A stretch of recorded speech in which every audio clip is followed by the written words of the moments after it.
Hello students, मैं आज आपको 8th क्लास का जो साइंस बुक है उसमें चैप्टर 4 है materials means metals and non metals. उसका बारे में हम यहाँ डिस्कस करेंगे।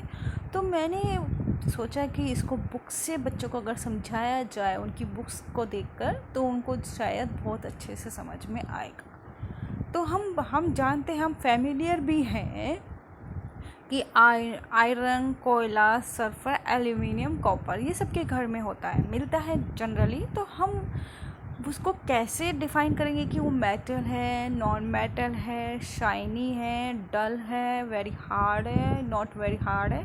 तो इसके बारे में हम तभी डिस्कस कर पाएंगे, तभी एक्सप्लेन कर पाएंगे जब हमें मेटल्स और नॉन मेटल्स का सब ब्रीफ में पता होगा, उसकी फ़िज़िकल प्रॉपर्टीज़, उसकी केमिकल प्रॉपर्टीज़।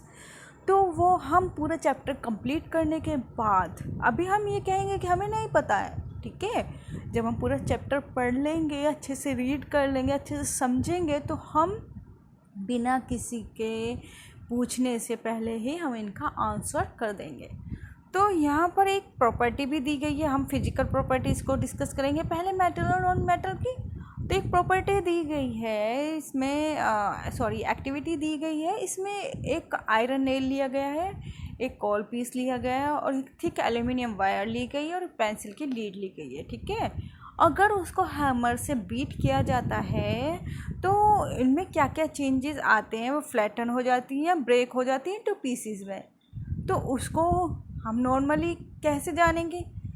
हमें पता है कोयले को अगर हम बीट करेंगे, आयरन नेल को बीट करेंगे और एल्यूमिनियम वायर को बीट करेंगे और पेंसिल लीड को बीट करेंगे तो कौन ब्रेक हो जाएगा और कौन फ्लैट हो जाएगा, है ना। तो हम ये प्रॉपर्टी क्या कहलाती है, हम पहले उसको देख लेते हैं। तो यह प्रॉपर्टी कहलाती है the property of matter by which can be turn into thin sheet called malleability. जो एक थिन शीट में चेंज हो जाती है बीट करने पर, वो प्रॉपर्टी मैलिएबिलिटी कहलाती है। और यहाँ पर साथ ही साथ लिखा हुआ है as you must have notice material like coal and pencil lead doesn't show this property. ये अगर हम जनरली देखें अपनी लाइफ में, अगर कोयले का पीस लें, अगर उसको हैमर से बीट करते हैं तो क्या वो थिन शीट में चेंज हो जाएगा? नहीं होगा, वो क्या हो जाएगा, ब्रेक हो जाएगा पीसेस में। सेम ऐसा ही पेंसिल लीड के साथ है, वो भी ब्रेक हो जाएगी। पेंसिल लीड किस में ब्रेक हो जाएगी? पीसेस में। तो हमें यहाँ एक्टिविटीज़ के आंसर तो मिल गए, मैलिएबिलिटी के बेसिस पर उन्होंने एक्टिविटी पूछी थी। तो मैलिएबिलिटी क्या होती है? जब हैमर से बीट करेंगे किसी भी मटेरियल को, अगर वो चेंज हो जाती है किसी में थिन शीट में, तो वो क्या है? मैलिएबिलिटी है। और यहाँ पर आयरन नेल मैलिएबिलिटी है। ये थिन पीस ब्रेक तो नहीं होएगा ना पीसेस में? नहीं होगा, ये थिन शीट में चेंज हो जाएगा। सेम कॉल पीस, ये थिन शीट में नहीं चेंज होगा, ये किस में चेंज होगा? पीसेस में, ब्रेक डाउन हो जाएगा पीसेस में। सेम एज पेंसिल लीड, ये भी ब्रेक डाउन हो जाएगा इनटू थिन पीसेस में। ओके, एल्यूमिनियम वायर को अगर हैमर से बीट करेंगे तो ये थिन शीट में चेंज हो जाएगा। तो आप इसको फिलअप कर लेंगे ना कि मैलिएबिलिटी में हैमर से बीट करने पर क्या क्या चेंजेस आते हैं। ये एक्टिविटी आई थिंक आप सबको क्लियर होगी। अब आगे बढ़ते हैं। हमें यहाँ एक और एक्टिविटी दी गई है, इसमें ये किसके बेसिस पर है? Good conductor of electricity and bad conductor of electricity. तो अगर हम एक इलेक्ट्रिशियन ने क्या करा, उसने how to make an electric circuit to test whether electricity can pass through an object और not. You might have performed the activity with various object in 6th class 6th. Now repeat the activity with the material mentioned table 4.3. Observe and group these material into good conductor and poor conductor. तो यहाँ पर हमें iron rod दिया है and nail दी है। अगर हम iron rod और नेल क्या होते हैं, मतलब कील टाइप का होता है। तो अगर कील को अगर इसमें इलेक्ट्रिक सर्किट पास करते हैं तो क्या वो उसमें इलेक्ट्रिसिटी पास हो जाएगी? यस, हो जाएगी। लेकिन अगर कोयले का पीस हम लेंगे तो क्या उसमें इलेक्ट्रिसिटी पास हो जाएगी? नहीं होगी। कॉपर वायर लेंगे, उसमें इलेक्ट्रिसिटी पास हो जाएगी? यस, उसमें हो जाएगी। ऑब्वियस सी बात है, वायर बोला है तो इलेक्ट्रिसिटी तो पास होगी। एंड सल्फ़र सल्फ़र में भी क्या होगा, इलेक्ट्रिसिटी नहीं पास नहीं होगी।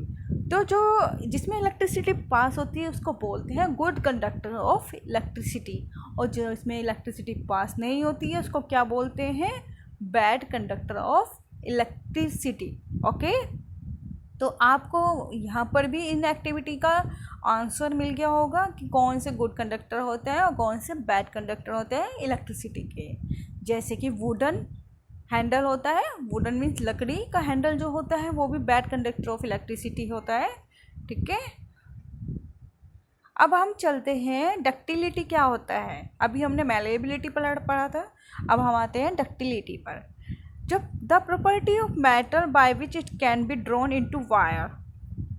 ठीक है, जो मेटल जो प्रॉपर्टी मेटल रखते हैं उनको कैसे करते हैं, अगर उनको किसी चीज़ से ड्रॉन किया जाए तो वायर में चेंज हो जाते हैं, उसको क्या बोलते हैं, डक्टिलिटी बोलते हैं। जो वायर में चेंज हो जाएगी उसको डक्टिलिटी बोलेंगे, और जो थिन शीट में चेंज हो जाएगी उनको क्या बोलेंगे, मैलेबिलिटी बोलेंगे। इन दोनों चीज़ों में कभी कंफ्यूज नहीं होना। ओके,